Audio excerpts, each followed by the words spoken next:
TDP నేత పట్టాభి వంశీపై అనుచిత వ్యాఖ్యలు చేసి రెచ్చగొట్టడంతో పాటు గన్నవరం వైసీపీ ఆఫీస్పై దాడికి ప్రయత్నించాడని అన్నారు మాజీ సీఎం జగన్.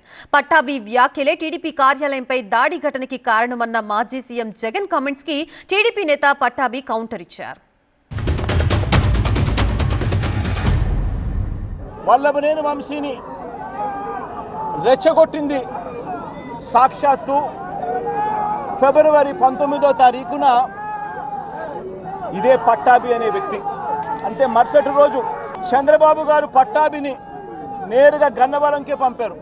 ఇదే పట్టాభి ఫిబ్రవరి 20వ తారీఖున వైసీపీ ఆఫీసుకు తాను మనుషులతో ప్రొసెషన్గా తాను అక్కడికి వెళ్ళి ఆ రోజు పార్టీ బయట ఉన్న ఒక దళిత సర్పంచ్ సీనయ్య అనే వ్యక్తిని కూడా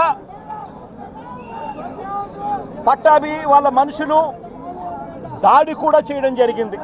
సిఐ కనకారావు, ఈయన కూడా దళితుడే. సిఐ కనకారావు తల పగలగొట్టి నిరోధించే కార్యక్రమంలో సిఐ కనకారావు తల కూడా ఇదే అల్లరి మూకలు, పట్టాభి నేతృత్వంలో ఇదే అల్లరి మూకలు తల కూడా పగలగొట్టారు.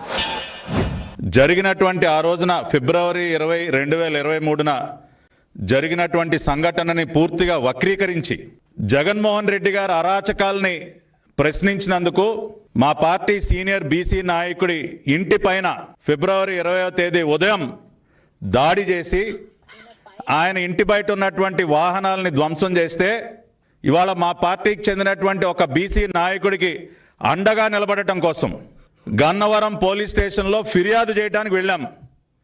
నేను, నాతో పాటు మా పార్టీ సీనియర్ నాయకులు, బీసీ నాయకులు గురుమూర్తి గారు. నువ్వు మా పార్టీ బీసీ నాయకుడి ఇంటిపైన దాడి చేస్తే ఎవరు ప్రశ్నించకూడదా?